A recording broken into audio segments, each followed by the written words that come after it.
walk into a restaurant, Frank, 10 guys would reach for my hat. I'd stand up to take a piss. They'd clear the restroom. You know why, Frank? I'm Rainbow fucking Randolph! That's why!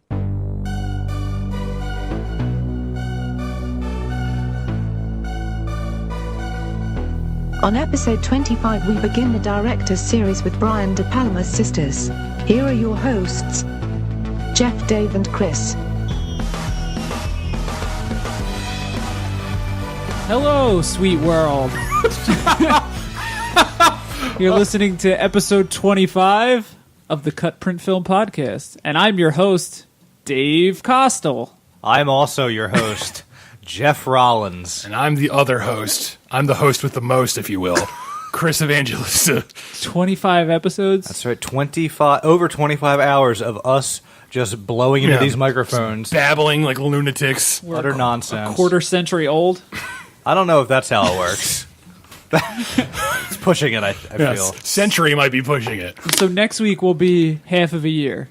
Yeah. Because it'll be 26 weeks. Yeah, if you want to do it the mathematician's way. Yeah, if you want to be accurate about it. And we haven't missed a goddamn week of this shit for you people. No, we haven't. Yeah. We've even, when we couldn't record on our usual day, we'll record on an alternate day. Yeah, we're that committed to this nonsense. Why don't you tell them what it is we're committed to, Chris? I don't even know at this point. We are a film podcast, and we also have a film website. It's called CutPrintFilm.com, and you should go to it, and you should read all our articles and reviews. We probably shouldn't be telling people what we do after 25 episodes. No, we should. We have new listeners all the time. Yeah, you never know. You never know. So hello, all ye new listeners. Yeah, there's a new person born every, half hour, I think, and they just start listening to the show right at the womb, I believe. Would you like to take a guess at what the first thing my infant daughter will hear? It will be this very show. Oh, you got to hear episode 25. I'm going to put the headphones over my wife's stomach tonight, and she'll hear the raw cut of this before I edit it. And then she'll leave you. All right, okay. So this week is... this week in film... Not much happened. No. But this week on the CutPrintFilm podcast is part one of our three-part Brian De Palma retrospective. Right. Sorry, go ahead. Go ahead. I was going to say, since this part of the summer is the dead zone, if you will. Starring Christopher Walken. Yes, and the TV series starring C. Thomas Howell, whoever the fuck his name was.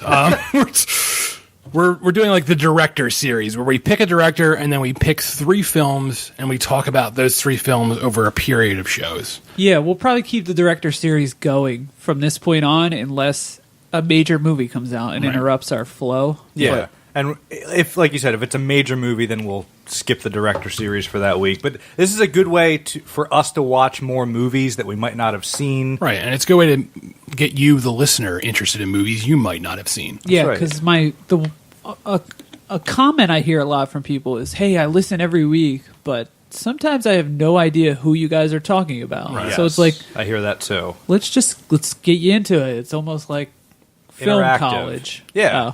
Oh. Yeah, I think there's approximately... Well, we're not the professors of film college. We're the janitors. We're cleaning up with Robert Loggia. I'm Mary Ann. I'm not the professor. Oh, okay. I'm and the rest. I like that's the earlier season. The first season of Gilligan's Island with and the rest.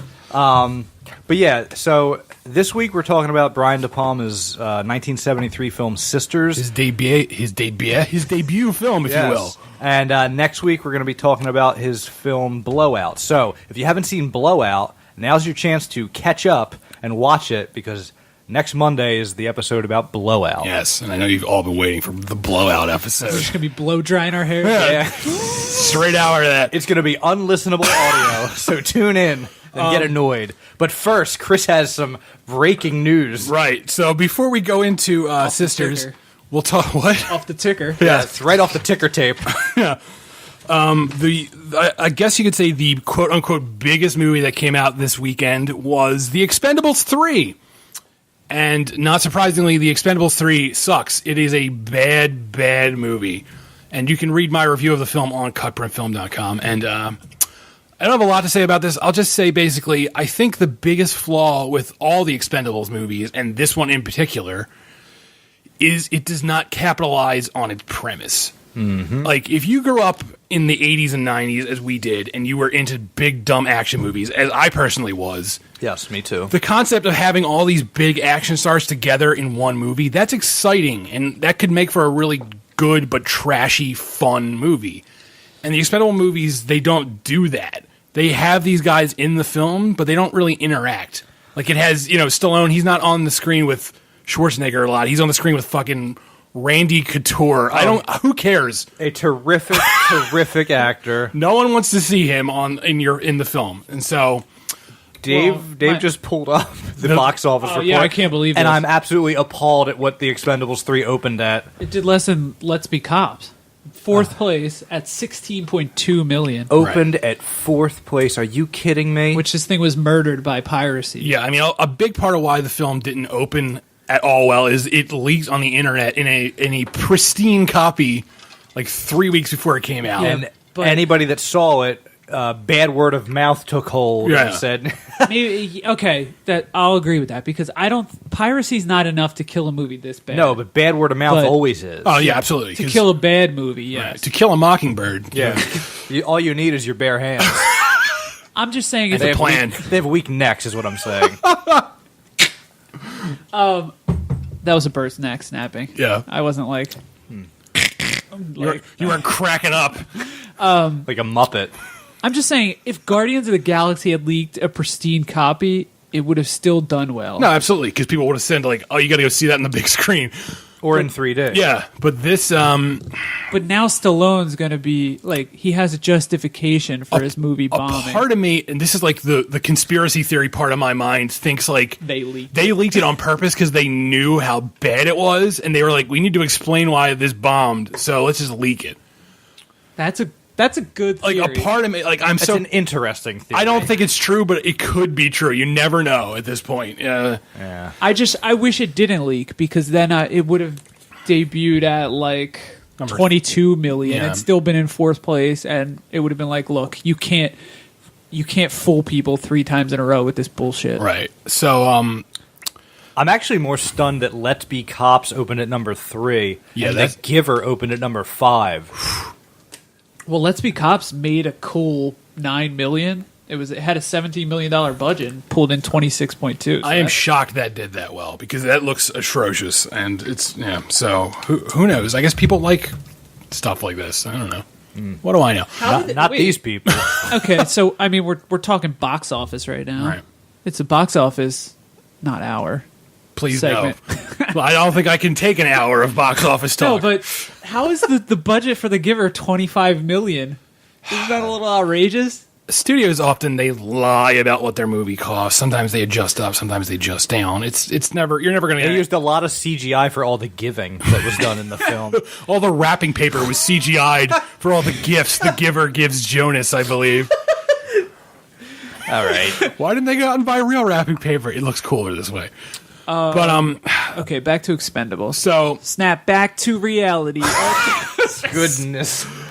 So the first Expendables, I think, is dreck. I didn't care for it. It was a wasted opportunity. The second Expendables, not a good movie, but I enjoyed it because pretty much everything the first Expendables did wrong, the second one realized, oh, we need to do this a little bit better, slightly better. Plus, Jean-Claude Van Damme as the villain, named Villain. Yes, his name is really great. His name is Jean-Claude Villan in the film, and he's fantastic. He's one of the few people having a lot of fun in the role. He fully embraces this premise, and he has a great time playing a bad guy. There's a scene where he kicks a knife into someone's chest. Yeah, it's great. It's really fantastic. So the second one, I was like, I liked the second one, quote unquote, around like it was watchable. So I won't say I was looking forward to the third one, but I liked the idea that the third one had Mel Gibson as the villain because, as I've touched on before in the past, I like Mel Gibson no matter how much of a lunatic asshole he is in real life. Yeah. I still think Mel Gibson is a good actor. His presence on screen is generally welcome. Right. He's a welcome presence. It's a good way of putting it. So I was like, oh, Mel Gibson as the villain. I hope he's just like a crazy villain in this movie. And he's barely in the movie. And I said this in my review, but a part of me thinks that Stallone has such a huge ego that I feel like Gibson probably had more scenes, and Stallone was like, "Oh, he's clearly That makes sense. Because Mel Gibson, unlike everyone else in the Expendables, Mel Gibson is a good actor. Yeah. So he was probably like, "Oh, I need to cut out all these good acting scenes so it doesn't distract on how awful everyone else is in this movie." So it's a wash from beginning. Harrison Ford is fucking. Is he sleepwalking again? He's like a zombie in this movie. I think like he's just been zombified and put in a film. He's just. I can't wait to see him in Star Wars because I have a feeling he's going to be bad. Like he's like almost ruin the movie. Like I hope he's not. He's going to be the Nimoy of the Star Wars 7, and then you probably won't see Harrison Ford again. I don't know. Harrison Ford comes off now as a guy who just hates being an actor. Yeah, he has no interest in being in films anymore. He seems like a prick. Yeah. I think he's just tired of life. Probably. He's waiting to die. Not even that. He just seems like sick of going on the fucking Conan and then he probably broke his own ankle. It's probably because like he's had such a long career and all anyone wants to talk about is Star Wars. Yeah. So he's probably like, oh no. Hey, did Han shoot first? I don't know. Why don't you go eat poison? He probably gets asked about What Lies Beneath a lot. Yeah, it's a fantastic film. Yes.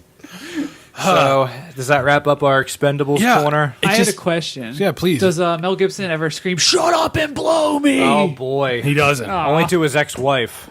But I wish he had, because that would have breathed some life into this fucking movie. That would actually be fun. That's what I wanted. I didn't want that exact line, but I wanted Mel Gibson just being just crazy, just Gibson. Unhinged. I wanted a scene where he was firing 2 machine guns and screaming, and he had blood all over his face. That's what I was just saying. Naked, covered in blood. Like, you know that Mel Gibson scream? He does it in Braveheart. He does it in a lot of his movies. He's just like, yeah! Like that Mel Gibson rage scream. I wanted that in this movie, and it's not there. They put Mel Gibson through the Passion of the Christ, and then and he breaks free with a machine gun. Yeah, he breaks off the cross and shoots all the Expendables, and then the movie now ends. That's a movie I would go see. I would see. So the Expendables, I gave it a 2. That might be generous. It was not a good film. Well, you were saying it's all film schedules. They can get Randy Couture at any time, but they can't get Willis and Gibson. It's in the film same schedule, room. and it's also ego. Because even though these guys aren't big draws anymore, they have huge egos. Because at one point, they were the biggest stars on the planet. That's the thing. They all want to be the person being treated best on set. Right. And when you have 12 of them, that's the other thing. Just 4. We don't need.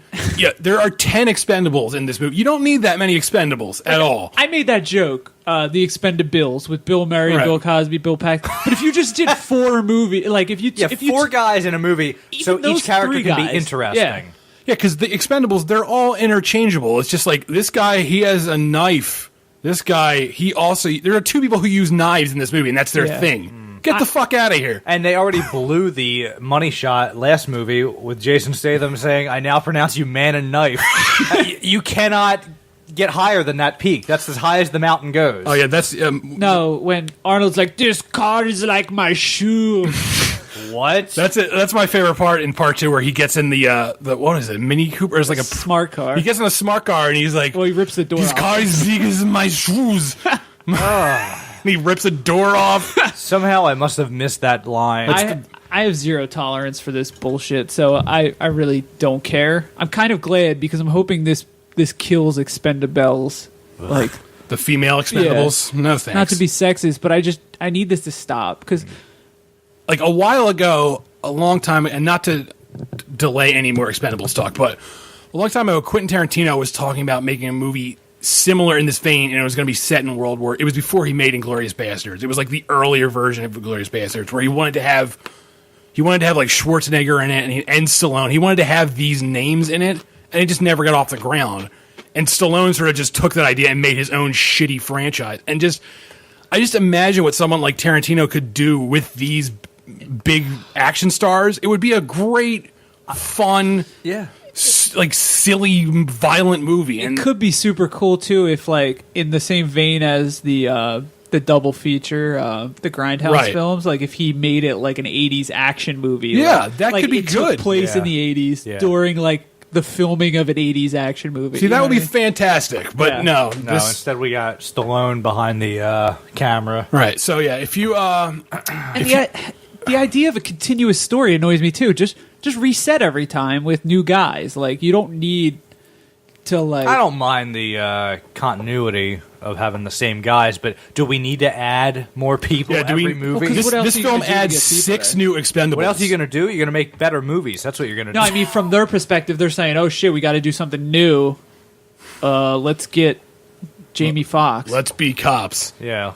So, if you like CGI helicopters and zombie Harrison Ford, by all means, download illegally The Expendables, or go see it in theaters. Whatever you want to do. I mean, it's shit. Thanks, everyone. Yes. We saw it in theaters. Not we, but Chris saw it. I saw it in theaters to review it for you, the listening God public. bless you for that. You're welcome, everyone. I didn't pay for it though because we're on a list. So Yeah, that's true. All right, so So we're gonna get into the director series. You Yeah. want to intro this, or did we? we have no production for this. you- yeah, we're really bad at our jobs. Directors, The director series. Come on, keep going. retrospective. We're That's gonna it. direct That's, this I think that's enough. They've heard enough. Please, someone work on a real song for the next director series show. Nope, you're going to get more of the same. I meant the listening public. You can please tweet us your own version of the director's song, and maybe we'll play it on the air. Also, tweet us pictures of your cats. Yeah, anything For some goes. reason. Yeah. So yeah, Brian De Palma's 1973 thriller Sisters. So, do you have a synopsis of this film you want to read before we get into it? Yes, I do. Not in front of me at the moment. I have it open if you want me to read yeah, it. go ahead. I do. All right. A journalist witnesses a brutal murder in a neighborhood apartment, but the police do not believe that the crime took place. With the help of a private detective, she seeks out the truth. First of all, that is a bad description. Is 'cause that the IMDb or Wikipedia? That's the IMDb. Okay, yeah, I read that earlier. And I was like, man, this is really cutting out the whole movie. yeah, that doesn't reflect what the film is about at all. So, All right. Do you want to? Since this is our first Brian De Palma movie, do you guys have any research on him, like at Well, all? You like to introduce him to the audience? he's a director. How would you know? How would they know him? Brian De Palma has directed such films as he directed Carrie, which is like a big thing for him. Yeah. He directed The Untouchables. That's like a big mainstream movie he made. He's directed Scarface. the Which movie is probably his most popular film. and I would guess most culturally impactful movie. for some Unfortunately. reason. Nah, Yeah. Carrie's pretty big. I think Scarface is Scarface, bigger. the entire gangster landscape Right. looks to that movie for Yeah, but what Yeah, like Carrie's Al done Capone for loves horror that movies- movie. And what? And Carrie was the Yes. first Stephen Al King. Capone loves it. you said gangster landscape. They all love this movie. Bugsy Malone. Bugsy Malone Big loves fan. it. Yeah, Nucky Thompson. Dini O'Banion. Carrie was what, 1979? That was the first Stephen King movie, right? Yeah. Yeah. I think Well, that's his first book, so yeah. So that, I mean, the modern horror movie was kind of built on Carrie. would no, you say? I would not agree with Halloween. I'd say. that. Absolutely Halloween. Okay. The remake, though, the Rob Zombie one. Carrie is a fantastic movie. No. And, De Palma's got a signature, and That signature is, I saw a bunch of Hitchcock movies. I was just going to say that signature is a piece of tracing paper over the signature of Alfred Hitchcock. And he just wrote Brian De Palma Yeah, so in the same handwriting. Brian De Palm Palma, tree at the end, though. Brian De Palma tree. So Brian De Palma, he's like the sleazy Hitchcock, basically. Yeah, he's a pulpy Hitchcock, Right. Which is why I like his work from the 70s. There's a lot of Brian De Palma movies I like, and there are a lot that I will not touch with a 10-foot pole. So, Or even an 11-foot pole. yeah. Did you get a little bit of bad, like, or not bad, but like it felt like cheap Polanski too at times. Like it felt a little. I would say Rosemary's Polanski Baby. takes a lot from Hitchcock as well, but I think Polanski is Is- more subtle about it. Polanski's also, I would call him a masterful director. Right. Yeah. Whereas De Palma is just a good director at best. Well, did you see the parallels between this and Rosemary's Baby?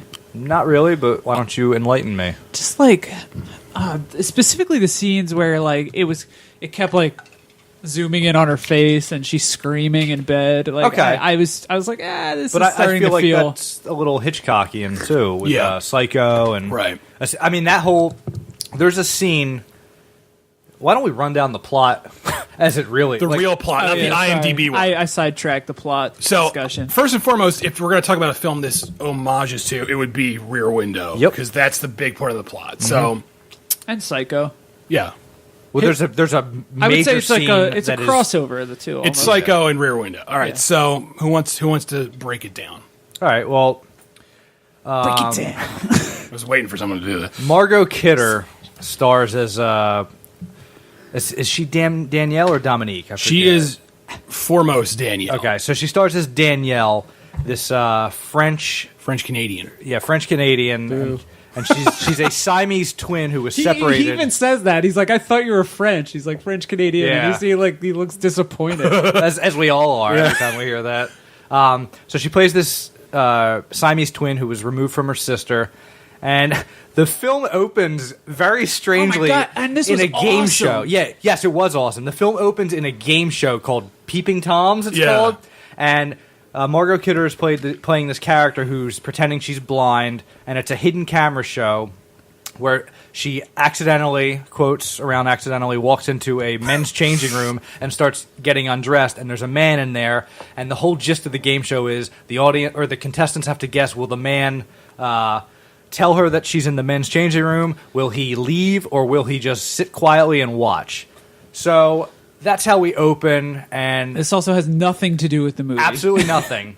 It's inconsequential completely. But after the game show's over, the man that was featured asks her if she wants to go to, what is it, the African? The African African room. room. He wins for being on the game show. He wins a dinner for two at the African room. Right, and so which is as racist as you'd imagine it to be. is it ever? There are because zebras. he's also African American. We should point out. There's fucking monkey noises and bongos. Yeah, there's Insane. bongos. Nobody's got a shirt on. I thought that was actually a nice touch because he looks at it says like the African room, and it cuts to him, and he's an African American actor, and he just looks like bemused and also like fucking white people. Yeah. like that's the look he's given. So he asks Margot Kidder if she wants to be his date, and she says yes.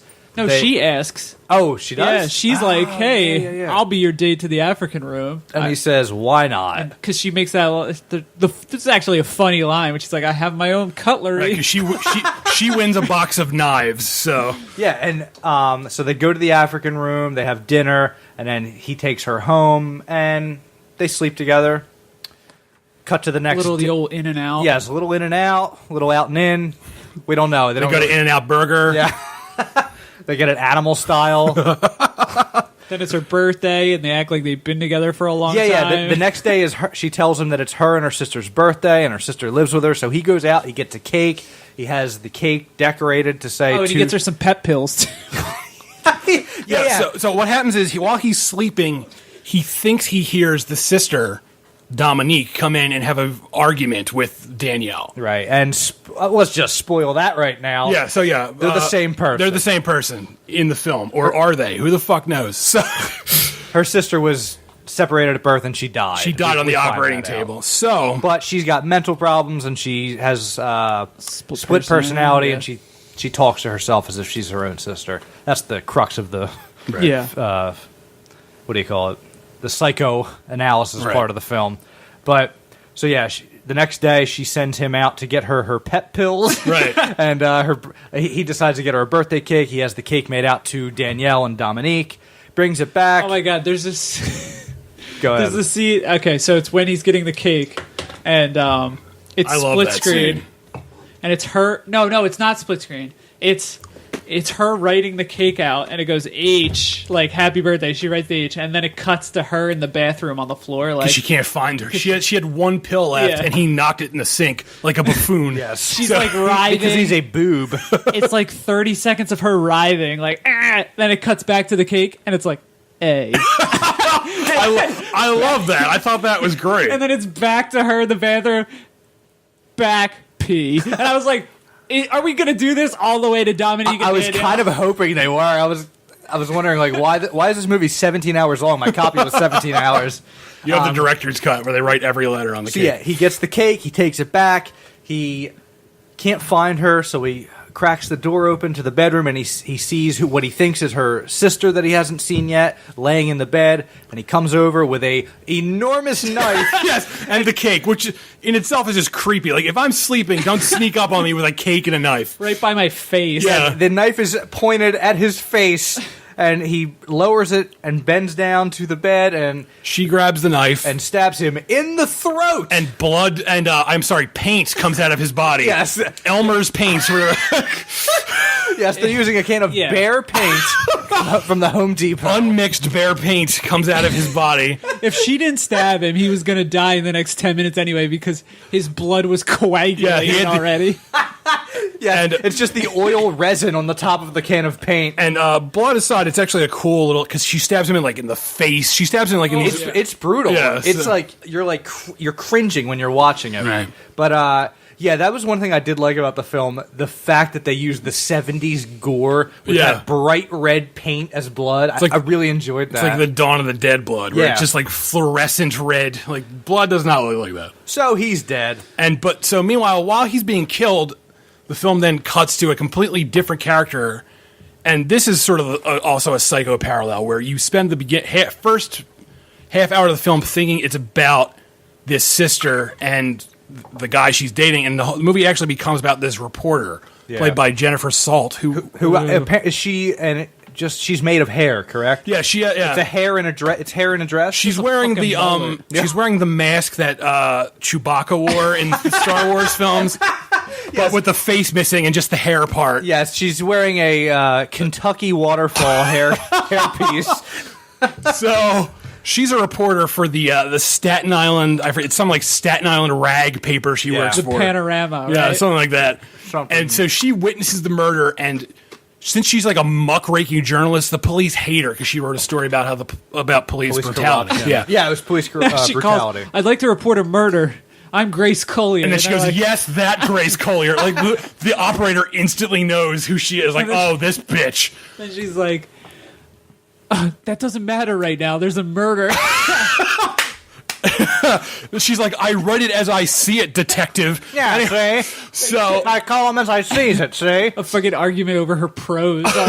So one call. So the cops are hesitant, but they show up anyway. And while the cops take forever to get there, by the time they get up there, Danielle and her, you think it's her Joseph Goebbels. Yeah, Danielle and Joseph Goebbels. her quote unquote husband, who is like this tall, creepy. Always wearing leather gloves. Yeah. Yes, he's wearing his driving gloves and he's got a thin mustache. It's actually her doctor who's in love with her. Dr. Emil Brenton. He's played by William Finley, who's an actor Brian De Palmas uses a lot. And he's pretty good in this role. He has a good. He just has creepy. He has a good presence because he looks weird. So he doesn't have to like do a lot.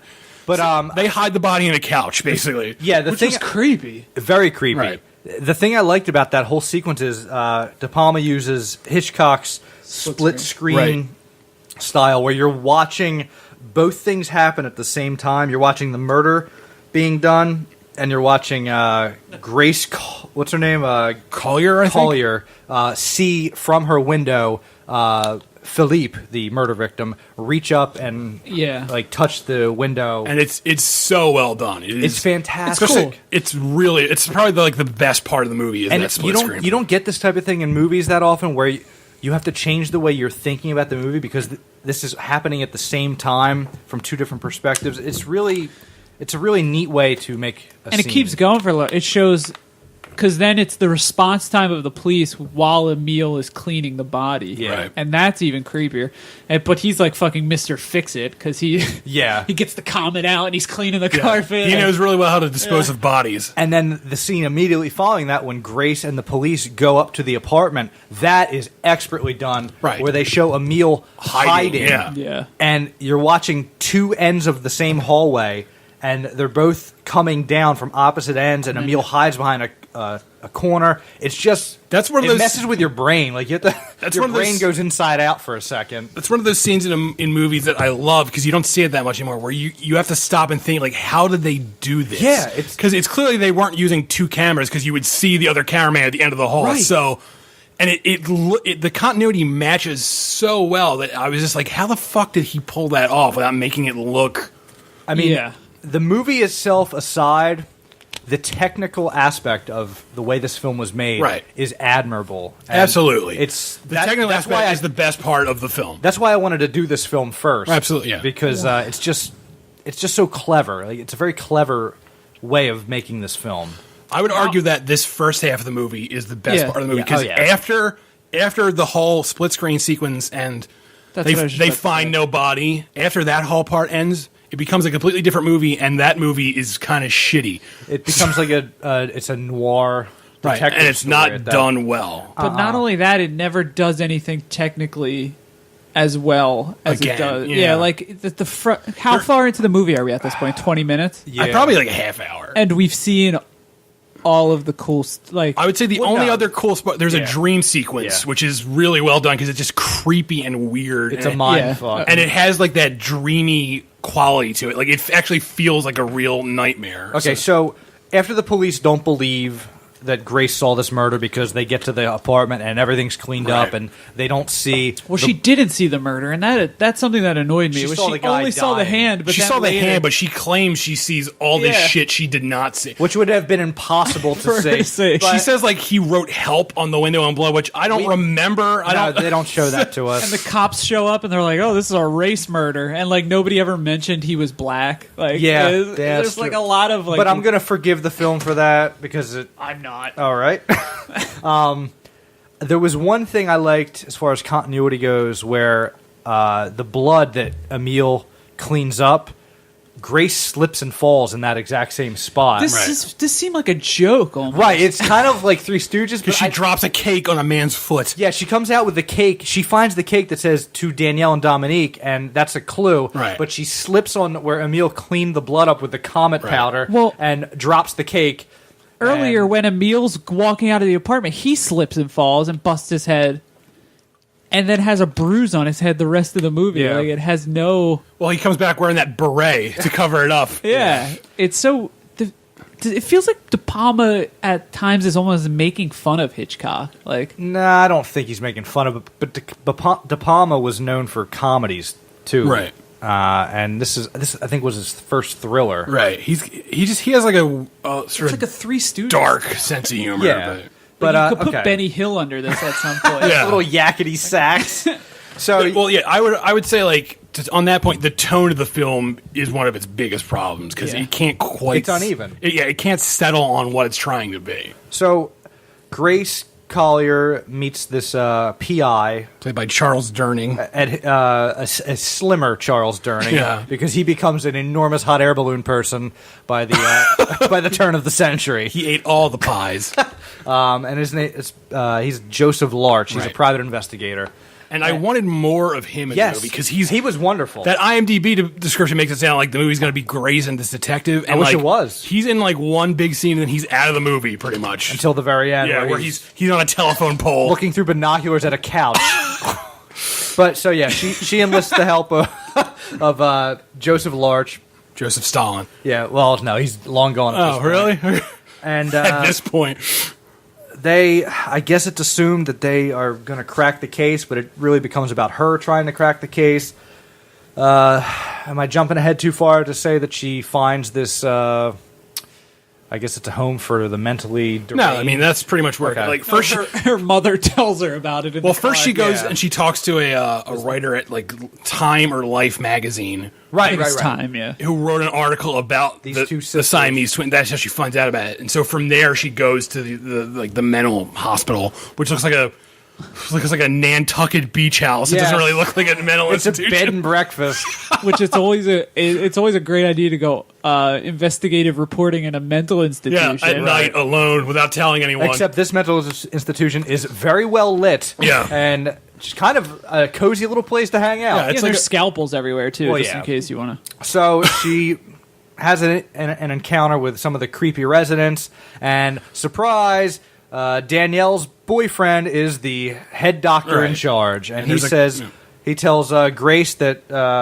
oh no, you're a resident here. Right. And at this point, I'm thinking, oh my God, is she? Like they fooled me. That actually would have been a great twist. I kind of thought that for a second too, and I was like, oh, this is going to be because everything like reading about it talked up the Hitchcockian elements of it. Yeah, and I was like, oh, there's going to be some awesome exactly like Grace, get back in your bed. I thought this was it.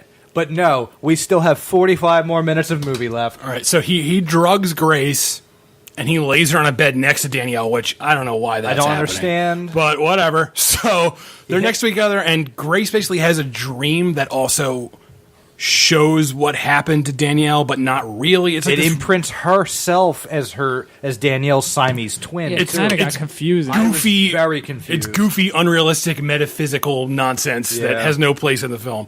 But it gives way to a pretty cool nightmare where pretty much I really enjoyed that. pretty much everyone in the film is in the nightmare, which is like actually it's a little Wizard of Oz. yeah, it's kind of cool. And but then she wakes up and Danielle kills Emil because she's crazy. Basically, anytime she like makes out with someone, she becomes crazy. Basically, Well, it was like, whenever I have, not me, this is Emil saying this. He's like, I Oh, I love hope you, so. Danielle, but whenever I have sex with you, Dominique comes out, and then Oh yeah. like that's why they've gotten divorced, or were they even married? I don't think they were. It's like a not real even tell weird you that scene where he's like the film caressing doesn't her do stomach. Yeah, the film doesn't do a whole lot to explain a lot of the elements that are in it.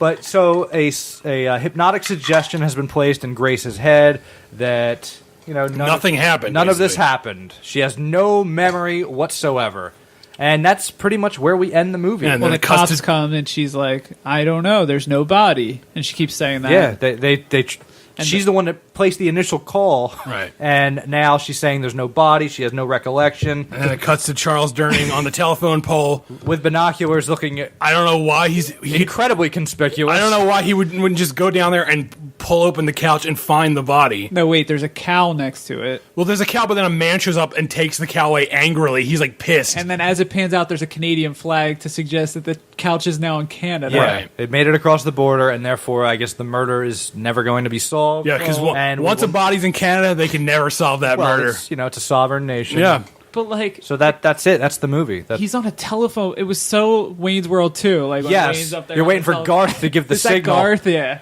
it's one of them. And to chase like- Christopher Walken into the manhole. because, like, when you think Or about I know it was the toolbox. When you think about the logistics, like I picture like he showed up, he saw that couch, he was like, uh-oh. He went back to his truck, he got a disguise, he climbed the telephone pole, and then he just stared at the couch Forever. for the rest of his life. It should, after the credits, you should have faded back, and his skeleton should have been up on the telephone pole, holding up binoculars, and there was like a crow perched on his skull. I'm not leaving till that couch moves. Yeah, if you take a trip to Calgary, Alberta, Canada, and you look hard enough, you're going to find that one telephone booth And with you're gonna- a skeleton. you're Not gonna- telephone booth, telephone pole. You're gonna find the couch that he's staring at. So yeah, that's Sisters. Sisters. What'd you guys think? I hated the movie. Really, you hated it. No, I mean, now that we talked about it from an analytical film perspective, I kind of respect it a little more. But I did not enjoy it. The acting was subpar. Jennifer Salt was bad in it. I disagree. I liked her. I thought she was. I think there were like a a few feisty reporter. there were like a few line reads that were bad, but I think overall she did. There were like pretty- flubbed line reads, Right. and it's like, why didn't you just do another fucking take? Like, I don't know that De Palma was as respected a director that he would Right. come to be at that time. Also- I don't also- know how much time he had to make the film. Also, a lot of the line flub scenes, they happen in scenes that are like done in Yeah. one long take. Yeah. So I'm sure he was like, "Oh fuck this! I'm not reshooting this. This is a long scene." I will say, Margot Kidder. This is the best I've ever seen. yeah, her. she was good in it. ever. She's very good in She this. plays. She does a French accent, Right. French English accent, Right. very well. For France, If you didn't know that she was Margot Kidder, Right. you would think that this is a French Canadian actor. Yeah. My issue with the film is what Chris was saying, especially with that wacky ass opening, the Which I loved, game but show. again, Which I loved think we all it. enjoyed I was that. so It was- excited. Yeah. It And was then- like, wow, I don't think I've seen this type of thing before. Yeah. And then that first 20 minutes was captivating, and then the movie I got was totally different. This is after three that. different movies. It lets me down. It's three different movies. Yeah, it It's is. that opening where it's like kind of lampooning the social. It was like pulling out of itself. Like I kept imagining yeah. that the movie would keep doing that, like whoa, and like keep popping back into Right. the game show. Yeah. That's what I thought it was going to Yeah. do. But yeah, the beginning is a lampooning of kind of social norms, Yeah. like the voyeuristic aspect of reality TV. Like that Peeping Tom show could be on TV now. Yeah. I mean, we have worse things than that. It was Yes. networky almost, Yeah. right? Yeah. Like, but and then there was like weird racial stuff injected to like make a racial commentary, but it doesn't go too. It doesn't do enough. Yeah, and it doesn't fit the tone of the film, and it doesn't say anything about race. It's just like it's almost exploitative, like that.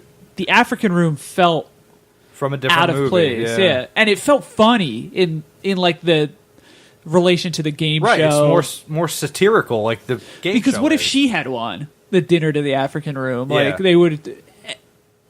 It's funny because it seemed like they had given this black guy a prize, and that makes a racial commentary on it. And then from there, it becomes a detective movie where it loses that where the wackiness. Yeah, there's no more wackiness. It becomes this detective movie where Grace and the PI are trying to solve this case that the cops just are not competent enough to handle, and then it turns into this psychological, like Twilight Zone type film. Yeah, where it almost she's feels in the like mental it's in black and white, and it is. Aren't certain scenes filmed in black and white? Yeah, the dream thing is and isn't the news clip? Yeah, the news like footage is in black and white from that it's initial like report. Zelig-y. Yeah. But yeah, it's a very bizarre movie. I like it. I don't love it, but I like it. I thought it worked for me for several different reasons. I like that it was 3 different movies. I like the gore, that 70s gore, the red paint blood, and I loved the score. Loved the music. Right. The score is done by Bernard Herrmann, who does most of the did Psycho and Rear Window. He did Marnie. He did a bunch of Hitchcock. He did some Twilight Zone episodes too. A little too heavy on the church bells for me. In certain scenes, it's like bling bong bang dong gang. And then Scrooge opens the window and asks the boy what day it is. What day is it? But yeah, I love that music. It reminded me of a Hitchcock film, and I didn't know at the time that this was the guy that did all of Hitchcock's most famous films. I'll tell you what, though, it got me in the mood to watch good thrillers and horror movies from the set, like Suspiria and stuff like that. Nonsense that we get now, where everybody's the smartest person in the room and they're all talking techno babble. Right. Like what was that film with Jamie Foxx? Law-abiding citizen. Yeah, law-abiding citizen. Gerard Butler. Thrillers like that are just awful. And this film, like you said, Dave, made me want to watch great thrillers. Yeah. Because thrillers have lost their luster because of... They're all like law-abiding citizens. I'm hoping you guys like Blowout, because Blowout is similar in tone to this, but it's a million times better. It's a more assured film. It's just a better overall film. Well, this is one of his earlier films. Absolutely. And it shows. And it's interesting to watch. I'm kind of interested to see, to do these 3 films like this, because we're doing... see what elements stuck around. We're starting with Sisters, then we're doing Blowout, and then we're doing Casualties of War. Right. And it's going to be interesting to see how his technical prowess evolved over time. We're skipping Scarface. Yes, because... And Untouchables and Carrie. We're skipping a lot. But let's just get this off our chests. What does everyone here think of Scarface? Not much. It's just bad. I hate it. I do not like Scarface. I hate Scarface. I like parts of it. I like Al Pacino's performance, even though it's hammy and broad, but... It should not be mentioned in a great film conversation. No, and it always gets mentioned. If you're going to mention De Palma's best, why not mention Body Double, or why not mention Carrie? Right. I liked this better than Scarface Sisters. Yeah, it's because it is better. Yeah, agreed. So I don't know if you guys picked up on this, but I was somehow feeling like Jonathan Glazer was tapping into this movie a little bit with Under the Skin. Really? There were scenes in this that, especially the opening with the baby, and that weird opening in Under the Skin was the cell coming to life, and then this is the eye. Yeah, and then there's a scene where Danielle's walking into the apartment and she's taking her clothes off one piece at a time, and dropping them, and he's following her in, and I was like, I mean, it's certainly possible. That's interesting, and now that you're mentioning that, he probably did see this film. Yeah. He probably was paying tribute to De Palma, and it's cool. It is to think about this movie being paid homage. Is it homage? Whatever. You can say either or. You know what? Say fromage. Yeah, French for cheese. Cheese. It was cheesed. It was Breed, I believe. Yeah. So I love a good soft fromage. That's the cool thing about analysis, because even if he wasn't trying to do that, he did it. You know what I mean? Subconsciously. Yeah. And the art still has a parallel there with one of the best movies of this year. Yeah. So that was cool. yeah. I recommend Sisters. From a purely technical level, it's definitely worth Yeah, 2 at a time, 3 at a time. If you can get them, Listen, just do them. This is a Coors Light commercial disguised as a podcast. Yeah, watch Sisters. Like Chris said, as far as like a technical level goes, it's not an amazing movie, No. but it's definitely interesting as far as a filmmaker's technique goes. There's a lot of great split screen, a lot of Hitchcock tributes in this film, a lot of Hitchcock tributes. Yes. It would be cool if you're doing like a Hitchcock retrospect, or even around Halloween. This would be a good movie to watch too. Like, We're Canada Day. yeah. Boxing Day, Yeah. whatever. And I guess that's... Do we have anything else for You have Sisters? closing thoughts? There was a remake of Sisters, which I did not see. I'm I just wondering saw if that. anyone had seen I it. read that there was, didn't see it. I never saw It's it. with Chloe Savini, Yes, right? yeah. Really? Yeah. She does not play the sister. She plays the reporter. So, Oh. like, I saw that and I was like, oh, because she plays Charles Durning. she's at the end. She's on the telephone Did pole. what's She's still his there. name That's why direct it? we haven't seen her in so many years. She's still on that telephone pole. Did what the fuck's his name? Buffalo 66 guy. Oh, Vincent Vincent Gallo. Gallo? Did he No, direct it? He did not direct it. It was directed by someone named Douglas Buck. Oh, Doug Buck? Yeah. No, I don't know who that. He was the inspiration for Uncle illustrious- Buck, I believe. I think he's directing Ant-Man. Okay. He was one of the names they threw around for Ant-Man. I well- recommend Sisters. See it. Yeah. Or watch Suspiria or any Hitchcock movie Or Sister Act 2, Back in the Habit. Well, yeah, you want to get back in that habit. Well, hopefully you already watched it if you're listening to our director Yeah. series. Or else you're really confused about what we just talked about. All right, we're going to come back after the break and talk about some of our favorite Robin Williams movies. And We're going to bring it down just a little bit because... Yeah. Yeah. We Make thought sure we'd- nobody leaves happy. Yeah. Send them home sad. That's our motto. It's going to be a real bummer at the end. So Get your hankies ready. Here at CutPrint Film, we do our very best to keep you in tune with the movie industry. We're revolutionizing the way you read movie reviews by putting them on the internet. Go to CutPrintFilm.com and we will guarantee you a pleasant experience. We're breaking new ground every day to bring you the finest material possible. We've partnered with such clients as MoreLikeRadio.com, AntiFanboy.com, and Joystick Jerks, the podcast. So check out all of that and more on CutPrintFilm.com. And remember, have a CutPrint Film day.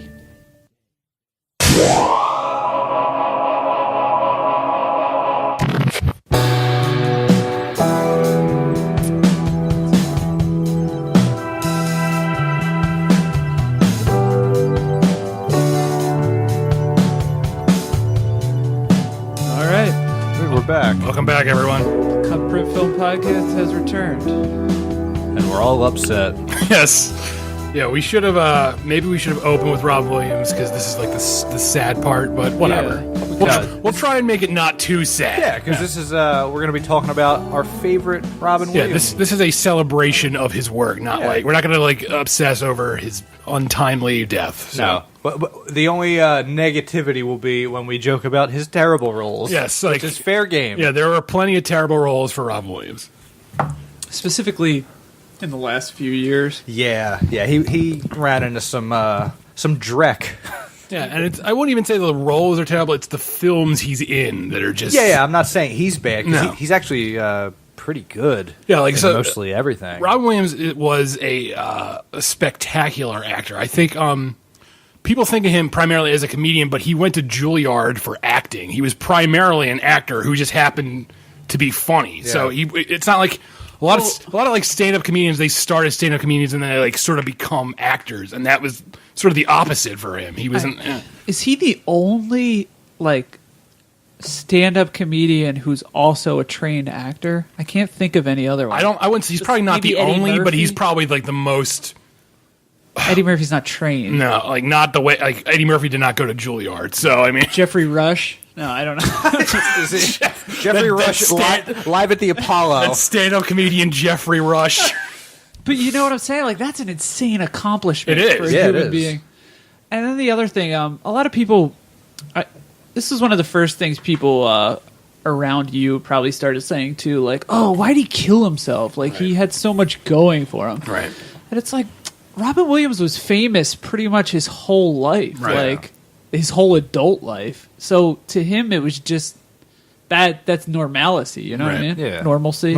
And I mean, and again, not to get too much into the misery part of it, but when you have depression, you don't have like clinical depression, not like I lost my keys, I'm depressed. When you have like real depression that you need medicine for, your mind doesn't work like, oh, I'm also a millionaire actor. You're just miserable and you need some way out. So I mean, So that said, yeah, now that that's out of the way, I mean, we've all been depressed, but like the thing that gets you through that is like, all right, in a couple days, I'll feel better. Yeah. And then if that, like, could you imagine like that feeling just never ending? Like, No. it would be like I said this to someone, but it has to feel like living with like an open sore. Where you're that's just probably like, a good way to put it. Why am I alive? This hurts. not to get this like again, I don't want to keep talking about this and make it too personal, but I know exactly what it's like because I have clinical depression when I'm on medication for it and everything. So it sucks. So Yeah, I mean, what can we really say? What? Yeah. we are not We're not doctors. doctors. We're three buffoons who talk about movies. Exactly. We watch movies, Yeah. and Robin Williams was in movies, And that's what we're gonna that's talk why we're about. talking Yeah. about him. But he wasn't just in movies. He was like a he was like a force. He was like a fixture in your. He's like your favorite uncle, and I think that's why this death has I can't remember the last time an actor's death affected so many people like this. I mean, Of different age groups like, as well. Every time an actor dies, there's always a vocal majority who's like, I can't believe that person's dead. But with this death, it's been wide sweeping. Yeah. And he's sort of like because he's had a career for like 40 some years. So as long back as most people our age can remember, just Robin Williams was around and in movies. Yeah. And he's like that. Yeah, he's like He's your just- uncle, your goofy and uncle. he was so positive. Right. Like, Russell Brand described him as like a beam of light, like just Right. like something from a different universe was ciphered through Robin Williams in a Right. way that we don't get from anyone else. No, and like Chris said, he's been around for nearly 40 years Right. in the public consciousness. Most older people got their first taste in Happy Days when he was portraying Mork. Right. And then he went on to his own series. Right. He wasn't Fonzie. No, he was not Fonzie. That was an actor named Arthur Fonzarelli. Fonzie was a real person. He just wandered onto the set, and they built the show around Hey, him. Art. Art, the lesser nickname. So yeah, since 1978, people have been familiar with Robin Williams' antics, Right. for lack of a better word. It's a good They word. are antics, yes. And I mean, people knew him as Mork. That was his most popular role for a while, and that's what I knew him as first growing up because of Nick at Night Yeah, playing reruns absolutely, of Mork right. and Mindy. But he also was a fantastic dramatic actor. He was, and I actually. Fantastic dramatic. Yeah, I'm one of those weirdos who I actually prefer his dramatic work to his comedy. Because as I got older, I kind of the manic nature Right, of his like- comedy was not really my cup of tea. Yeah, exactly. Like, I would never say Robin Williams is not funny because that would be stupid, but it's just not my type of humor. Like that's It's like stream of conscious that like improv. motor mouthy. Like it gets tiring after a while. So I mean, for me, But That was something to be like, because people try to replicate that thing Right. you're talking about, where he could be like, he could just riff off of anything. anything. This isn't improv. It's like his It's a mind. state of mind. He had his mind worked differently than other performers. he could flip it into a fake Shakespearean role Yes. and then be like, Yes. and then all of a sudden would be a donut shop employee into like Yeah. a And telemarketer. I think that's where the Juilliard Yeah. training comes into play. Yeah. He can act. He can set a scene expertly just with his words, like at the drop of a dime. And I heard, I don't know, I can't remember. There's been so much Robin Williams talk, but there was something where the animators for Disney's Aladdin were complaining because they couldn't keep up with Robin Williams. And if you think about it, like, how much of that wasn't scripted? All of it. Like the fucking, also makes Julian fries. All Like, of it. that's like... Literally, all of it was not scripted. They had to animate around his dialogue. Yeah, basically, He did the dialogue first. And that's what sets that movie apart. I feel like we should start with Aladdin because, I mean, we're not going to do every movie. No, that would take a long time. So I think Aladdin is like that one movie where a lot of kids became aware of Robin Williams because that was like the first time he crossed over into like a movie for children, and And I don't know if he ever... Also, Mrs. Doubtfire. Mrs. Doubtfire and Aladdin, I think, are like the two big ones. They're 92, 93. They're back-to-back films. Yeah, and especially for children of divorce, Mrs. Doubtfire was a big movie because you're like, oh my god, this is happening to other people. Right, in the world. and just like in my life, my dad's a sociopath, and he dressed up like an old woman. You brought a petting zoo home to your house. Fake tits caught on fire. It was real weird. But I don't know. I feel like it never gets better than Aladdin for me, just nostalgic wise. Really? I'm a huge Robin Williams fan, but that just... You think that's like his best role, is what you're saying? It's just the most important to me, okay. I would say. Like, when you think of a Robin Williams role, you think immediately of Aladdin. think of Genie. Right, yeah. okay. I'd say that's fair. I think of The Birdcage immediately when you say Robin Williams, just because it's got that drama aspect to it slightly, but it's also that wild comedian nature that he had, where it's not too much. Like the motor mouth kind of works in that movie. Yeah, and it's not like it's not every. Yeah. Birdcage was an interesting movie for me because my father was not a guy who liked comedy, but Birdcage was a remake of a French film, and he loved the French film. And two things my father did not like were comedy and going to the movies. But he wanted... Naturally, that's why you're on a comedy movie podcast. But he wanted to see that movie. So I went to that movie with my father, and The Birdcage is the only time I remember seeing my father laugh at a movie. And that's like a powerful thing that Robin Williams was able to make my father laugh at him, because I don't want to paint a picture that my father was like this humorless asshole, but he was not the type of person who laughed at movies. But that was the only time I ever remember seeing him watching a movie and laughing at the jokes. That's awesome. So that I agree with, like, The Birdcage is like a big thing. It's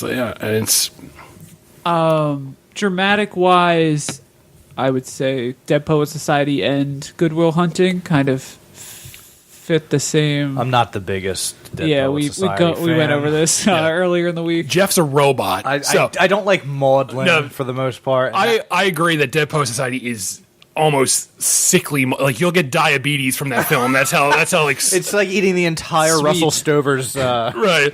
But chocolate box. But I also like the nerdy literature slash poetry nerd in me just can't help but like love that movie, and he's phenomenal in that movie, I would say, honestly.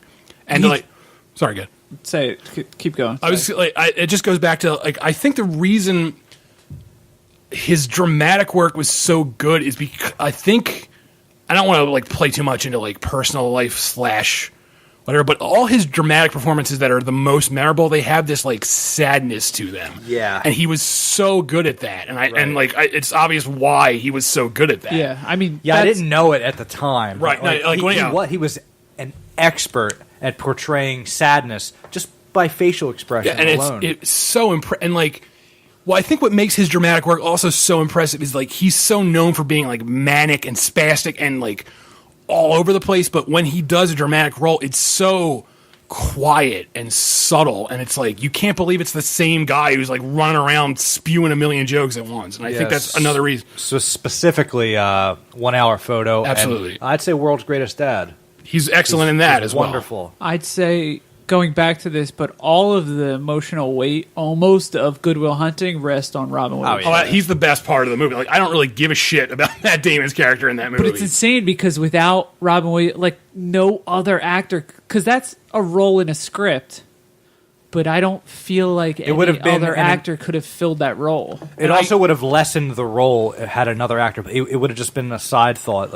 And if they don't make that movie, then Matt Damon and Ben Affleck don't have careers. Right. So that's they owe Robin Williams everything. Absolutely. Because he made that movie good. And that sadness is in there. Like his dead wife, it's like you feel it throughout the whole performance, even before you know it. Like, and I bet you, like, when Matt Damon and Ben Affleck wrote that script, when they wrote that character, I guarantee they were not like, we should get Robin Williams to play this guy. And No.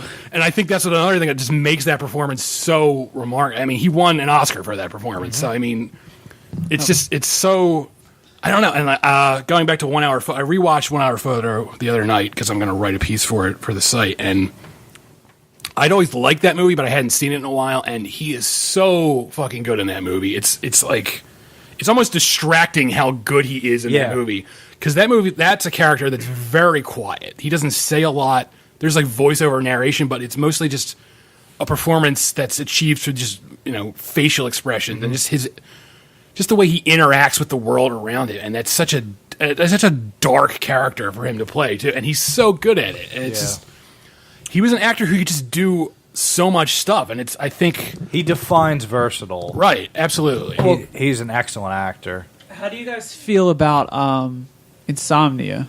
I think he's good in that too. It's an okay movie. Chris is He's a the big best Nolan part fan. of it. I'm a big Nolan fan. I don't think that's like Nolan's best movie, but he's really good in that. And it's interesting because that movie came out the same year as 1 Hour Photo.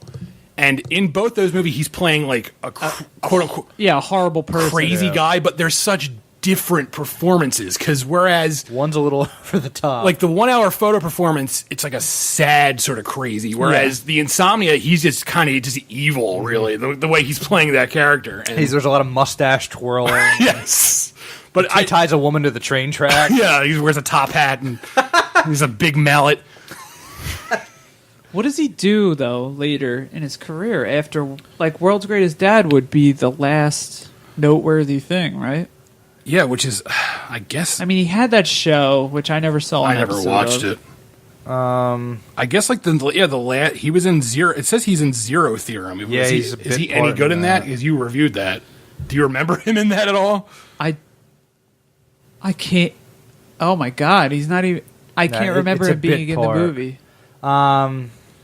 Yeah, he's not in a lot of anything. He mostly just started Night doing at the museum. He plays Teddy Roosevelt. and he mostly just started doing these like I guess family movies all the time. And it's I don't know. He's in a movie called Boulevard, which I've never heard of. The Face of Love. He was in that episode of Louie. He's excellent. Which is awesome. That's an excellent. He's another sad performance. That scene, that whole Louis segment is also it's like A funeral, right? yeah, it's extra depressing because it ends with Louis and Robin Williams. They're about to part ways, and Robin Williams says like, "Whichever one of us dies first, come to my funeral." And it's like, this is extra miserable now.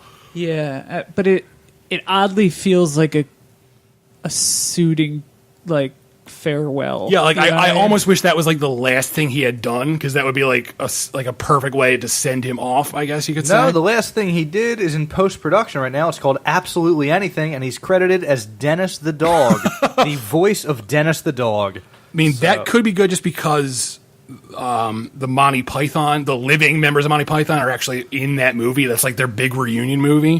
He has 4 movies in post right now, so.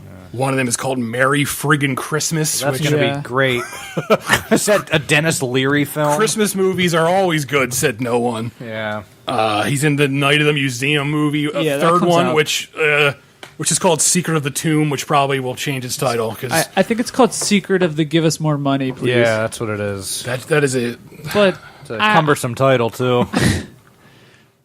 yeah, I feel like in our world we can just accept that Louis episode as our last bit Like of the Robin last Williams. great Yeah. Robin Williams thing. Maybe it is. I mean, But it can't be said enough how great he was in Aladdin, how great he was in 1 Hour Photo, The Birdcage. even Mrs. Doubtfire, which is a movie I've come to I'm loathe. not a giant fan of that movie, but he's fun, great at in least. that movie. He's fun as a lunatic who dresses in drag. Yeah, who would be sent to jail under absolutely. under other circumstances. Yes, not only will you get your custody removed, you'll be in prison, sir. That's a movie that probably watched that movie like a million times when I was a kid because it was always on Yeah. TV. Yeah, I think And- it still is. Yeah, it's- and- TBS, very funny. If you would like to sponsor us, we are available for sponsorship, TBS. He was just like a force. I keep saying that, like a force of positivity, and it's almost like it's a kick in the stomach. It is, because he felt like one of those actors who would just always be around. Like, I hadn't really like said like, oh, I wonder what Robin Williams is doing lately, but I never thought like he'll die soon and that'll be it. Like, Chris has kind of been joking all week, like, oh, this is the week from hell, but it's like we're living in a weird time, and it's like I'm not joking. Last week was terrible. I mean, you're saying it. No, I'm kidding. In a bit of a jest, but it's like Robin Williams was like our anchor to something fun. Yeah, and if he can't hang in this, in what it just is like a bad barometer for the state of things, almost. Yeah, it's not like obviously Robin Williams dying is not going to be the worst thing that happens this year, but it's like, well, this year it's like I'm done with this year because I just want to write it off at this point. Who do you think is going to get the biggest applause at the Oscars? I hate that. It's so tasteless. That is. We should talk about that when Oscars roll around. We'll have to. What a tasteless segment that is. With the sad music and the applause, and they pick the saddest possible film clip. It's like people crying into their heads. They always fucking leave someone out, and you're like, why? Fucking then why do that person? Why even do it? Your telecast is already 17 and a half days long. Yeah, it's someone's job to put that together. Did he really fucking forget this person? Like, oh shit, you're getting paid to do this. Just put their name in there. But I will, in their defense, they didn't mute the crowd this year, so it was just there were no applause. You couldn't hear it. That's the best way to go about it. That's the way to do it. Yeah. But I don't know. It feels like this is going to sound absurd, but it feels like we were sent this, like from the comedic gods of fun and positivity, and we fucking we destroyed him. I don't know. I don't know why it feels that way, but it does. Even though he had his own personal issues, it just. I think saying it's a kick in the gut is really the best way to put it because it just sucks. And like as blunt as that sounds, like Robin Williams dying sucks. It really does. It truly does suck because like he was such a versatile actor, and like we lost a big like, part of the cinema world. It pisses me off to think like. We're never going to see, like, imagine him doing another dramatic performance. Like, imagine him working with, like, Christopher Nolan again. Now that, because Insomnia was Christopher Nolan's second movie. He can do whatever he wants now. Now that Christopher Nolan has all this clout and he's improved, imagine another Robin Williams performance. Imagine Tarantino getting a hold of him. Yeah, imagine all he was only 63. Like, to think what, like, Gene Hackman did in his later, like Royal Tenenbaums was imagine him in a Wes Anderson movie. Like, I'm pissed that that's never going to happen now. Like, yeah, that's tough. It's terrible. I mean, Philip Seymour Hoffman ruined me because he went out like at the top of, and I feel like dead. Like Philip Seymour Hoffman just took all of the feel out of me because when Robin Williams died, I was like, oh, that sucks. But I don't like this might sound like a little cold, but like Philip Seymour Hoffman dying, while it was upsetting, I wasn't shocked by that because I knew. What problems he had with drugs. And Robin Williams had that too, but it just felt like it made more sense that Philip Seymour Hoffman would be the type of person who would die. He was noticeably troubled. Right. Whereas Robin Williams he was so good at mask. Like you didn't see he was like the clown.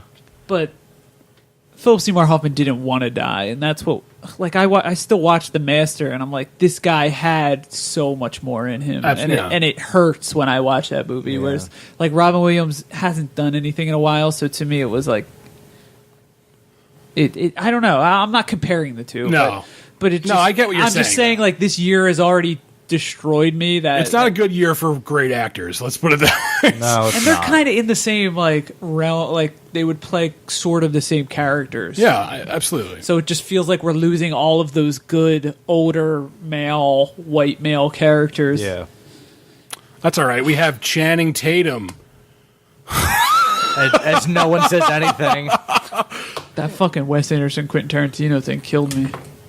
Imagine him in a Paul Thomas Anderson movie. Any of these directors would. No, but I could see him like. I could definitely see him in a Wes Anderson movie. Yeah, it's a rough one. All right, well, so Robin Williams will be missed. He will definitely be missed. We loved him. Yeah, he was awesome. And it's just it's a damn shame. So now that you're all very depressed, now that everyone's sad, let's do some movie recommendations. We'll do a little recommendation.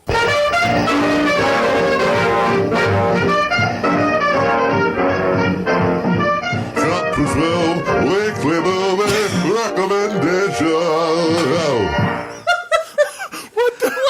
Did you get Herman Munster back from the grave to sing that? What? Who sang that? That's our guest singer. Fred Gwynn. That was Referee Jollins. It's like not Ray Liotta. Yeah, Ray Liotta. That sounded just like him. Oh boy, It's Ron Perlman is what I meant. as Hellboy. As Hellboy singing the song. That was fantastic. Excellent though. work. I hope everyone enjoyed that out there. It'll be a ringtone soon. I'm going to go first this weekend. Please do. This weekend. I'm going to go first this week. My recommendation is the 2012 documentary Beware of Mr. Baker. It's directed by a guy named Jay Bolger. It's his only film. And this is a documentary about the drummer Ginger Baker. I don't know if you're familiar with him. He's the drummer for Cream.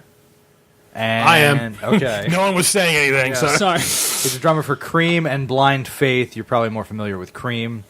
This fucking guy is out of his mind. Like, maybe one of the meanest people I've ever seen. The film opens with him breaking the director's nose with his cane. Oh, my God. Yes, he's attacking him in his truck with his cane. And the documentary... He's an older gent now? Yeah, he's... I think he's in his 70s. He's like House. He's got a cane. He's Yeah. cranky. And he's played by Hugh Laurie Yeah, for some reason. oddly enough. But yeah, he's this crazy British drummer who's amazing. He's an actual musician. He's more than just a drummer. He composes. So he's not like Ringo. No, no, he can keep time. Okay. But yeah, it's a fascinating film. He was he's in Cream with Eric Clapton, and he's just an unbelievable drummer. And he got addicted to heroin. And it goes into his whole life story. I think he's on wife number 4 now. Nice. And he lives in Africa. Oh. He actually moved to Africa in the 80s to drum for Fela Kuti. I don't know if you're familiar with him. Nope. He's the most famous African pop artist. Okay. In history, and he was a rebel against the government. Okay. But An actual rebel. yeah, an actual Not rebel. like a teenager. No, or something. no. This guy actually protested and all that stuff. But yeah, it's a fascinating documentary, and he is such an unlikable person. So it's fun to watch just because he's a nut. Yes, a nut is exactly what he is. He's crazy and doesn't give a fuck about Yeah. what you think about him. And he'll tell the director, "That's a stupid question. Get the fuck out of here." You already I kinda wanna watch this. He's like, "You already know the answer. I've told you that. You've answered me this question before." And the director has to tell him, "Well, the people watching, they didn't read that article. This is Right. a documentary." Right. And that is kind of what prompted the fight where he broke his nose with his cane. Sounds cool. I love a good nut documentary. It's really good, and this guy is such a talent. It's kind of a shame that he's not more well known. I mean, he was the drummer for Cream, which was the best band in England for approximately 1 year before they broke up and imploded. Well, like, that was like the end of the 80s, right? Cream? No, yeah. Cream was the 70s. Was it? What was like the... You're thinking of Milk. Yes. You're thinking of Air Supply. Why am I... Oh, were they... They weren't hair metal, right? No. Cream? No, I'm thinking of something different. They did White Room.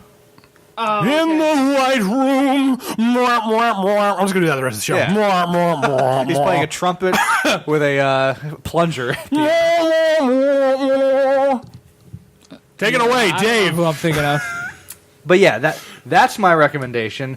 Beware of Mr. Baker. It is on Netflix.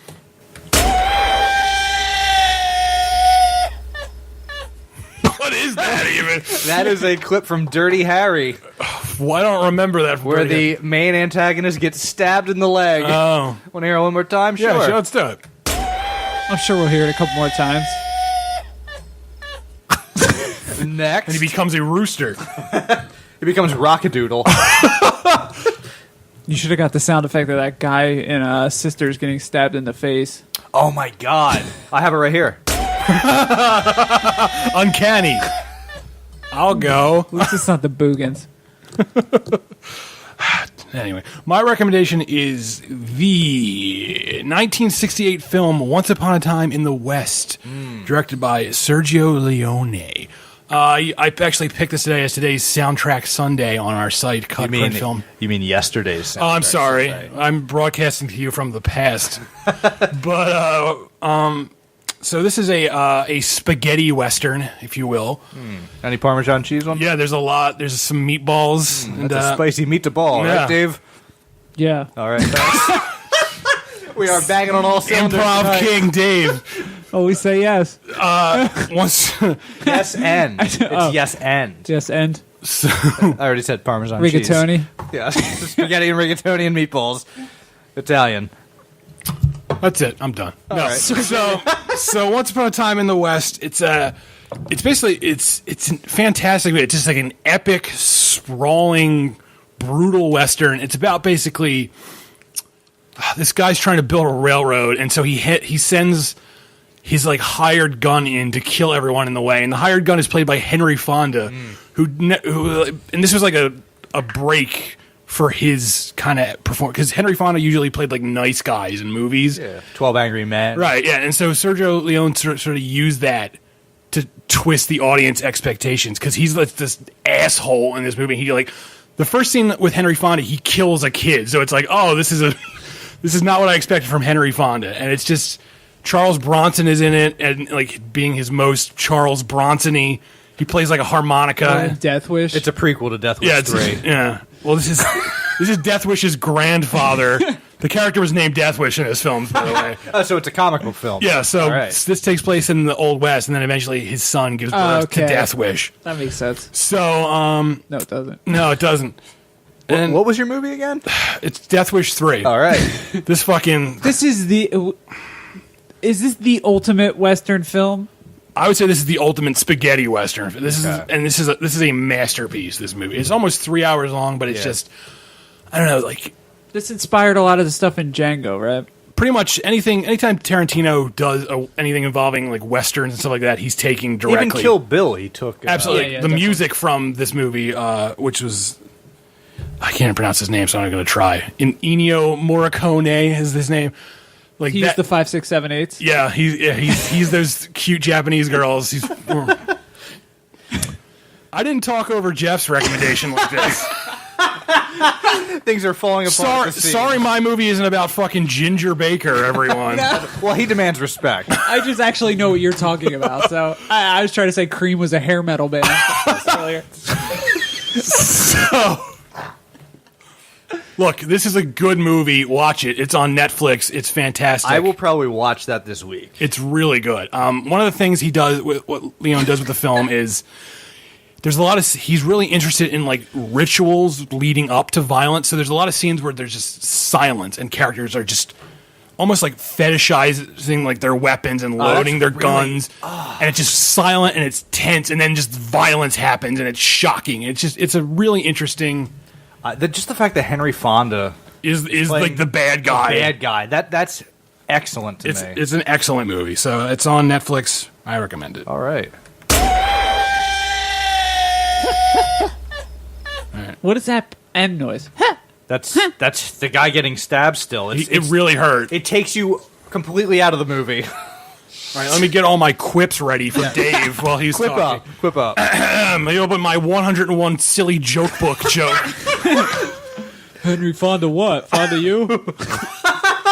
What? Terrible. On the documentaries about nuts, Like note. planters, Nutty people. fishers. Emerald. I'm going to recommend Dear Zachary, a movie I watched for the first time this week, Yes.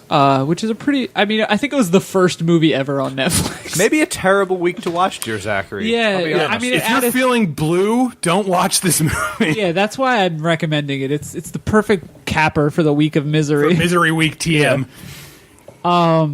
Would you say this film has a twist in it? Yes, it's a documentary with a twist. Yeah. And it's a lemon lime twist. It's delicious. it's a brutal documentary that just layers on the terrible. It's about a guy who Don't like spoil a lot of it, because a lot of this movie, like, the less you know, the Yeah, better. it revolves around that twist. Yeah. and it's, Which is weird for a documentary, but it works. it's so effective. Yeah.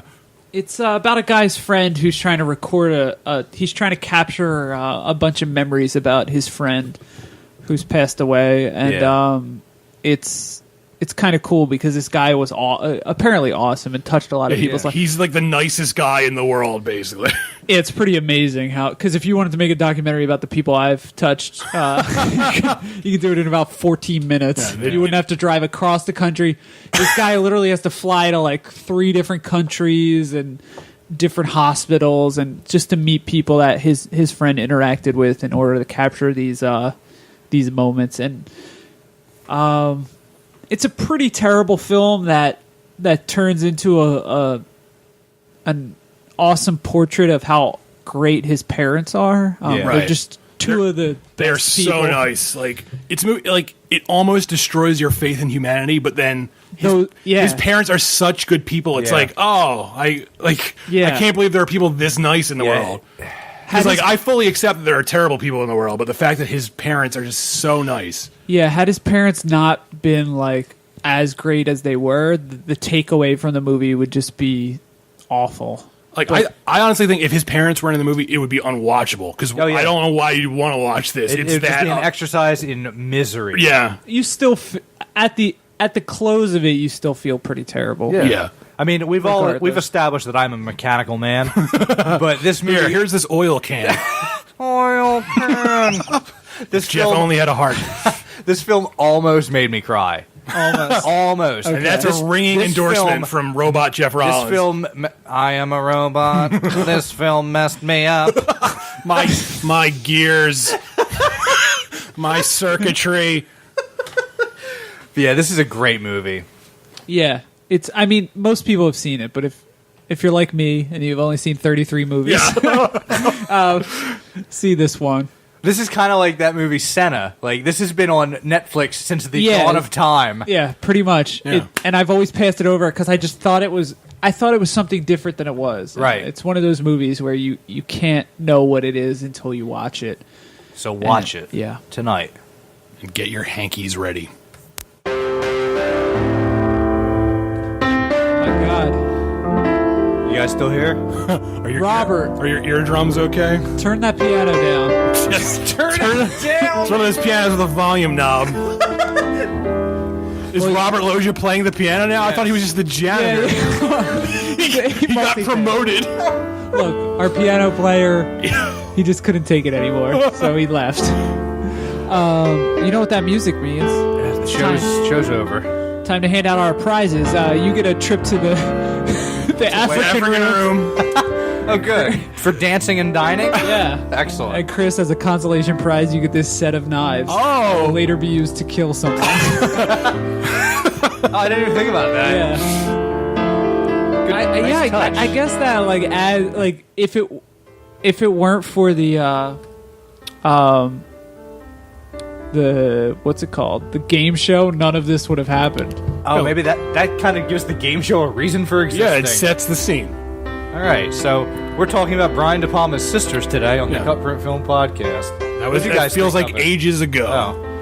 Oh. Next week, we're going to be talking about Blowout. Right. What year was that made? I should have 2011's Blowout by Brian De Palmas. It was 2025's Blowout from the future. That's right. So, to play along at home, if you haven't seen Blowout, go out, rent it. It's also, I think it's on Hulu Plus because it's a Criterion film. So it should be on That's there. how I'll be watching Yes, it. I'll be getting it from the library, like a schnook. It has another name, Collateral Damage. No, with Arnold that's Schwarzenegger. So just watch that. With Arnold Schwarzenegger. Wasn't he in that? Collateral was- Damage? he Yeah. was- I'm thinking of Collateral. Yeah, that's Tom what Tom Cruise had a Cruise. gray-haired wig. Dun-dun-dun. Play yeah. that piano, man. Is there anyone at home should be listening to other Yes. than us, obviously, Here's who you can listen and to. their parents? You can listen to antifanboy.com. They have a podcast about comic books and zoo animals. You can also listen to the Joystick Jerks. Yeah, they got it.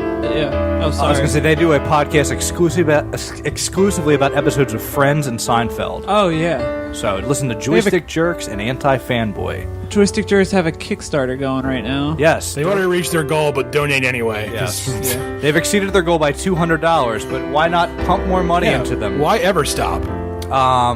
Who else? Now we're coming to the end. Oh, morelikeradio.com. There you go. They exist. But we don't to them. No, we're dead to them. We're like a lame horse. So, just think on those things that we said. Just Let's make out. contemplate All of on them. Yeah. Good night. We love you. Have a great time on your iPod going to the next podcast you're going to listen to. Or listen to this one again. Over a period of shows. Yeah, we'll probably keep the director series going from this point on unless a major movie comes out and Right. interrupts our flow. Yeah. And if, like you said, if it's a major movie, then we'll skip the director series for that week. But this is a good way for us to watch more movies that we might not have seen. Right, and it's a good way to get you, the listener, interested in movies you might not have seen. Yeah, right. because a comment I hear a lot from people is, "Hey, I listen every week, but sometimes I have no idea who you guys are talking about." Right. So it's like, I hear that too. let's get you into it. It's almost like film Interactive. college. Yeah. Oh. Yeah, I think there's like But approximately... we're not the professors of film college. We're the janitors. We're cleaning up with Robert Loggia. I'm Mary Ann. I'm not the professor. Oh, okay. I'm and the rest. I like that's the earlier season. Yeah, of Gilligan's the first Island. season of Gilligan's Island with and the rest.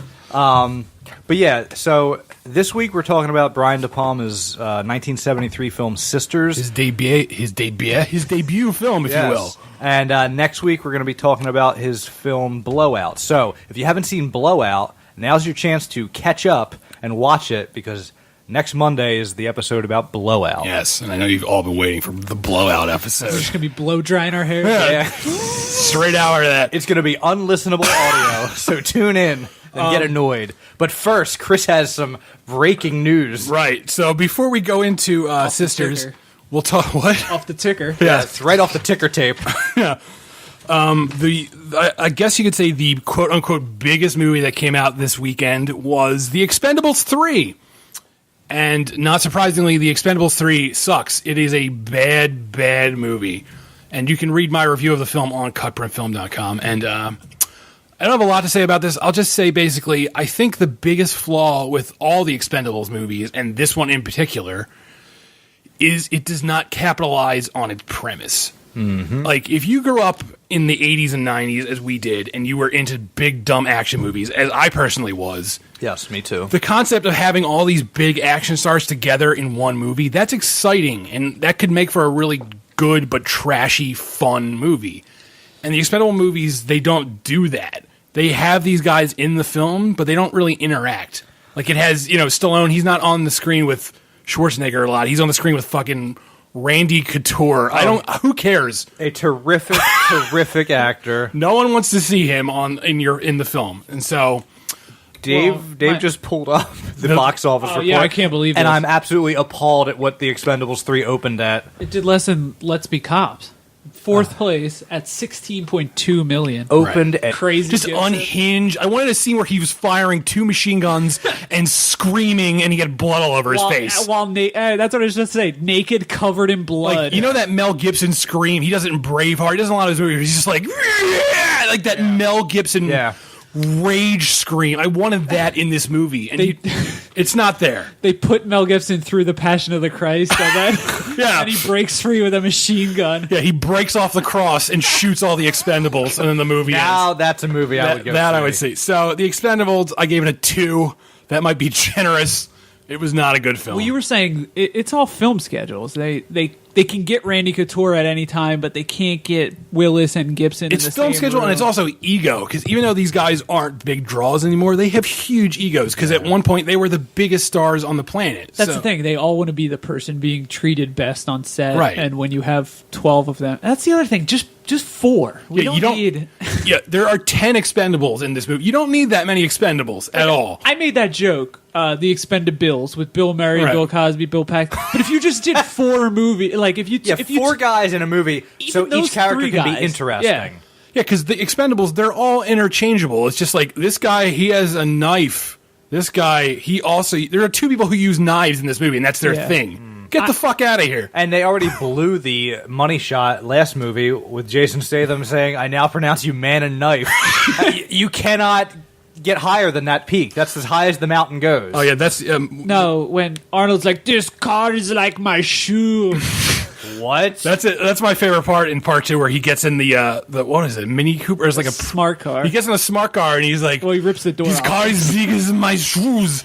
And he rips a door off. Somehow I must have missed that line. I have zero tolerance for this bullshit, so I really don't care. I'm kind of glad because I'm hoping this kills Expendables. Like The female Expendables. No thanks. not to be sexist, but I need this to stop because like a while ago, a long time, and not to delay any more Expendables talk, but a long time ago, Quentin Tarantino was talking about making a movie similar in this vein, and it was going to be set in World War. It was before he made Inglourious Bastards. It was like the earlier version of Inglourious Bastards, where he wanted to have like Schwarzenegger in it and Stallone. He wanted to have these names in it, and it just never got off the ground.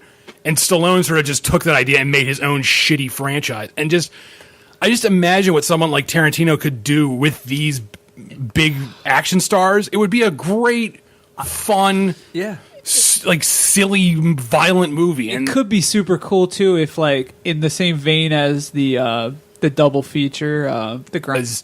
Pretty much everything the first Expendables did wrong, the second one realized, we need to do this a little bit better, slightly better. Plus, Jean-Claude Van Damme as the villain, named Villain. Yes, his name is really great. His name is Jean-Claude Villan in the film, and he's fantastic. He's one of the few people having a lot of fun in the role. He fully embraces this premise, and he has a great time playing a bad guy. There's a scene where he kicks a knife into someone's chest. Yeah, it's great. It's really fantastic. So the second one, I was like, I liked the second one, quote unquote, around like it was watchable. So I won't say I was looking forward to the third one, but I liked the idea that the third one had Mel Gibson as the villain because, as I've touched on before in the past, I like Mel Gibson no matter how much of a lunatic asshole he is in real life. Yeah. I still think Mel Gibson is a good actor. His presence on screen is generally welcome. Right. He's a welcome presence. It's a good way of putting it. So I was like, oh, Mel Gibson as the villain. I hope he's just like a crazy villain in this movie.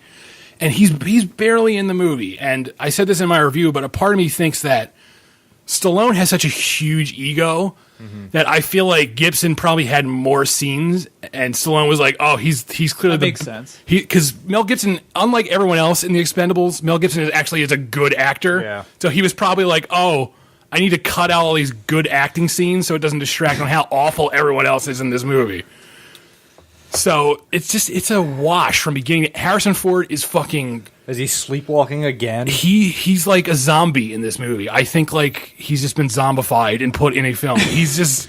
I can't wait to see him in Star Wars because I have a feeling he's going to be bad. Like he's like almost ruin the movie. Like I hope he's not. He's going to be the Nimoy of the Star Wars 7, and then you probably won't see Harrison Ford again. I don't know. Harrison Ford comes off now as a guy who just hates being an actor. Yeah, He has no interest in being in films anymore. He seems like a prick. Yeah. I think he's just tired of life. Probably. He's waiting to die. Not even that. He just seems like sick of going on the fucking Conan and then he probably broke his own ankle. It's probably because like he's had such a long career and all anyone wants to talk about is Star Wars. Yeah. So he's probably like, oh no. Hey, did Han shoot first? I don't know. Why don't you go eat poison? He probably gets asked about What Lies Beneath a lot. Yeah, it's a fantastic film. Yes. So, does that wrap up our Expendables corner? I had a question. Yeah, please. Does Mel Gibson ever scream, "Shut up and blow me"? Oh, boy. He doesn't. Only to his ex-wife. But I wish he had, because that would have breathed some life into this fucking movie. That would actually be fun. That's what I wanted. I didn't want that exact line, but I wanted Mel Gibson just being... I'd walk into a restaurant, Frank. 10 guys would reach for my hat. I'd stand up to take a piss. They'd clear the restroom. You know why, Frank? I'm Rainbow fucking Randolph! That's why!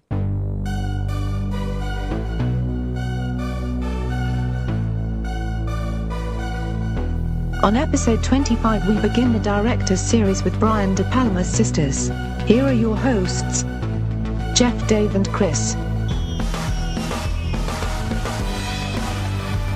Hello, sweet world. You're listening to episode 25 of the CutPrintFilm podcast, and I'm your host, Dave Costel. I'm also your host, Jeff Rollins. And I'm the other host. I'm the host with the most, if you will. Chris Evangelista. 25 episodes? That's right, over 25 hours of us just blowing into these microphones. Babbling like lunatics. Utter nonsense. A quarter century old? I don't know if that's how it works. It's pushing it, I feel. Century might be pushing it. So next week will be half of a year. Yeah. Because it'll be 26 weeks. Yeah, if you want to do it the mathematician's way. Yeah, if you want to be accurate about it. And we haven't missed a goddamn week of this shit for you people. No, we haven't. Yeah. We've even, when we couldn't record on our usual day, we'll record on an alternate day. Yeah, we're that committed to this nonsense. Why don't you tell them what it is we're committed to, Chris? I don't even know at this point. We are a film podcast, and we also have a film website. It's called CutPrintFilm.com, and you should go to it, and you should read all our articles and reviews. We probably shouldn't be telling people what we do after 25 episodes. No, we should. We have new listeners all the time. Yeah, you never know. You never know. So hello, all ye new listeners. There's a new person born every, half hour, I think, and they just start listening to the show right out of the womb, I believe. Would you like to take a guess at what the first thing my infant daughter will hear? It will be this very show. Oh, you got to hear episode 25. I'm going to put the headphones over my wife's stomach tonight, and she'll hear the raw cut of this before I edit it. And then she'll leave you. All right. Okay. So this week is This week in film.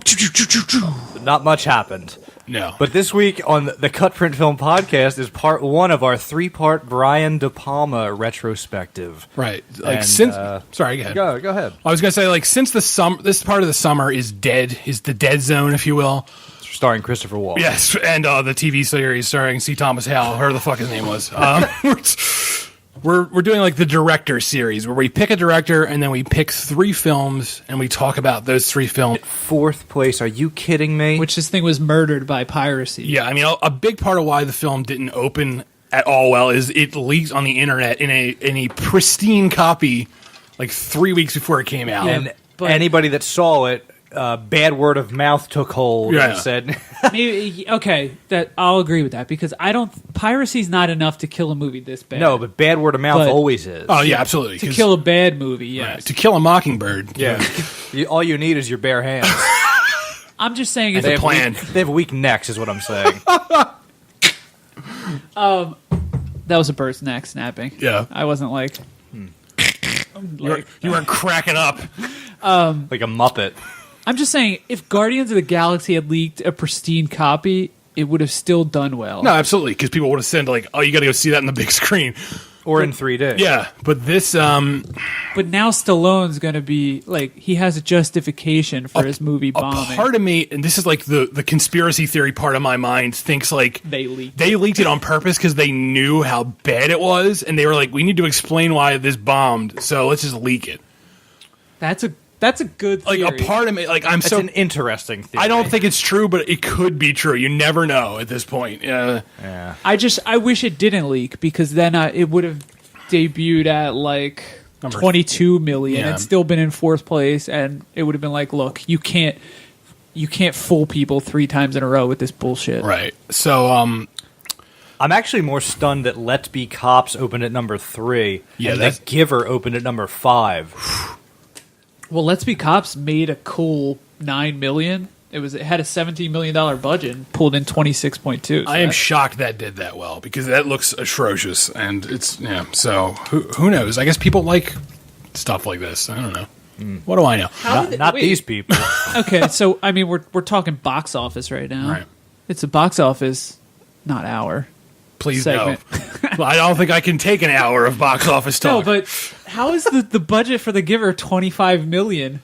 Isn't that a little outrageous? Studios often they lie about what their movie costs. Sometimes they adjust up, sometimes they adjust down. It's never you're never going to. They used a lot of CGI for all the giving that was done in the film. All the wrapping paper was CGI'd for all the gifts The Giver gives Jonas, I believe.